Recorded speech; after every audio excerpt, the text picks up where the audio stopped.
ఎంత అవగాహన కల్పించినప్పటికీ ప్రజలు తరచూ కేటుగాళ్ల పారపడి జేబులు గుల్ల చేసుకుంటున్నారు. వెంటనే పోలీసులకు ఫిర్యాదు చేస్తే కొల్లగొట్టిన డబ్బుల నుంచి కొంతమేర జప్తు చేసినా ఆ నగదును బాధితులకు అప్పగించడంలో కొంత జాప్యం జరుగుతుండేది. ఈ ప్రక్రియను వేగవంతం చేసేందుకు కేంద్ర హోం మంత్రిత్వ శాఖ మనీ రిస్టోరేషన్ మాడ్యూల్ పేరిట కొత్త విధానాన్ని అందుబాటులోకి తీసుకువచ్చింది. ఈ విధానం ద్వారా త్వరితగతిన బాధితులకు జప్తు చేసిన నగదు అందించేందుకు వీలవుతోంది. ఇందుకోసం సైబరాబాద్ పోలీసులు ప్రత్యేక సెల్ ఏర్పాటు చేశారు.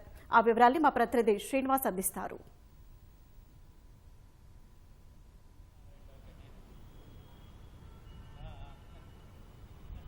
సైబర్ నేరగాళ్ల బారిన పడకుండా ఎన్ని అవగాహన కార్యక్రమాలు కల్పించినా కానీ ప్రజలు చాలామంది కూడా అనేక మంది సైబర్ నేరగాళ్ల వలలో చిక్కుకుంటున్నారు.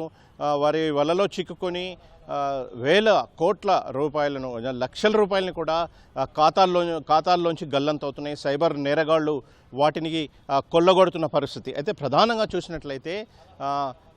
చూసినట్లయితే రకరకాల లింకులను క్లిక్ చేయడంతో పాటుగా ఏవైతే సందేశాలు వస్తాయో వాటిని అనుసరించి సైబర్ నేరగాళ్లు చెప్పిన విధంగా చేయడంతో డబ్బులు కోల్పోతున్నారు. చాలామంది ప్రజలు కోల్పోతున్నారు.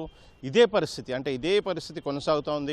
వీరిలో విద్యావంతులే అధికంగా ఉంటున్నారు. అయితే కోల్పోయిన సొమ్మును ఆ విషయాన్ని అయితే సైబర్ నేరగాళ్ల చేతిలో పడి మోసపోయామని చెప్పి బాధితులు 1930 ద్వారా ఫిర్యాదు చేస్తూనే ఉన్నారు. తరచుగా ఫిర్యాదులు సైబర్ క్రైమ్ సెల్కి ఫిర్యాదులు వెళ్తూనే ఉన్నాయి.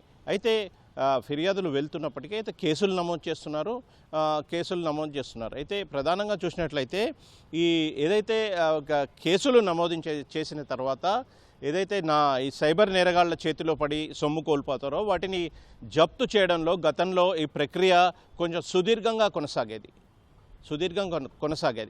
అయితే ఈ ప్రక్రియ మొత్తం సుదీర్ఘంగా కొనసాగేది. ప్రస్తుతం ఈ ప్రక్రియను వేగవంతం చేయడానికి కేంద్ర హోంమంత్రిత్వ శాఖ ఒక కొత్త విధానాన్ని ప్రవేశపెట్టింది.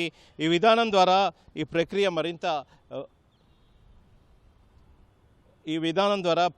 మరింత వేగం చేసింది. దీన్ని ప్రస్తుతం వివిధ రాష్ట్రాలన్నీ కూడా ఈ విధానాన్ని అమలు చేస్తున్న పరిస్థితి. ప్రధానంగా హైదరాబాద్లోని సైబరాబాద్ పోలీసులు ఇందుకోసం ప్రత్యేక సెల్ను ఏర్పాటు చేసి అవగాహన కార్యక్రమాలు నిర్వహిస్తున్నారు.